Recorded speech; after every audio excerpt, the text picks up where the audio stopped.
ಸೌಜನ್ಯ ಯಾಕೆ ಮಾಡ್ತೀವಿ ಅಂತ ಸೌಜನ್ಯ ಕೇಸ್ನಲ್ಲಿ ಪೊಟೆನ್ಷಿಯಲ್ ಏನಿದೆ ಅಂತ ಹೇಳಿದ್ರೆ ಪೊಟೆನ್ಷಿಯಲ್ ಸೌಜನ್ಯ ಕೇಸ್ನಲ್ಲಿ ದೊಡ್ಡ ಪೊಟೆನ್ಷಿಯಲ್ ಇದೆ ಅವರು ಏನಂತ ಹೇಳಿದ್ರೆ ವೀರೇಂದ್ರ ಹೆಗ್ಗಡೆ ಅವರಿಗೆ ಮಸಿ ಬಳಿಲಿಕ್ಕೆ ಅವರಿಗೆ ಡಾಮಾರ್ ಬಳಿಲಿಕ್ಕೆ ಬಹಳ ಬೇಗ ಫ್ಲಾರಪ್ ಒಂದು ಹುಡುಗಿ ಮತ್ತೊಂದು ತಾಯಿಗೆ ಅವರು ಕೇಳುವಂತ ಅಪೀಲು ಇದೆಲ್ಲವೂ ಕೂಡ ಏನಾಗುತ್ತೆ ಅಂದ್ರೆ ಜನರಿಗೆ ಒಂದು ವೀರೇಂದ್ರ ಹೆಗ್ಗಡೆ ಸರಿ ಇಲ್ಲ ಅಲ್ಲಿ ಸರಿ ಇಲ್ಲ ಎನ್ನುವ ಒಂದು ಫೀಲಿಂಗ್ ಅನ್ನು ಕೊಡ್ಲಿಕ್ಕೆ ಸಾಕಾಗ್ತದೆ.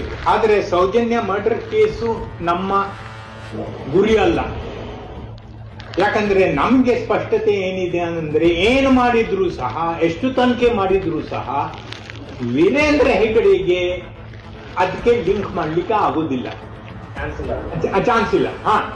ಬೇರೆ ಯಾರೋ 3 ಮಂದಿ ಇದ್ದಾರೆ ಅಂತ ಆದ್ರೂ ಅವರ ಮೇಲೆ ಆದ್ರೂ ಸಹ ವೀರೇಂದ್ರ ಹೆಗ್ಗಡೆ ಬರೋದಿಲ್ಲ. ಅವನು ಅಯ್ಯೋ ನನ್ನ ಹತ್ರ ಇಟ್ಕೊಂಡೇ ಇವರು ದ್ರೋಹ ಮಾಡಿದ್ದಾರೆ ನನಗೆ ಈ ರೀತಿ ಅನ್ಬಿಟ್ಟು ಅವನು ಹೌದು ಅದನ್ನೇ ಅದಕ್ಕೋಸ್ಕರ ನಮ್ಗೆ ಗುರಿ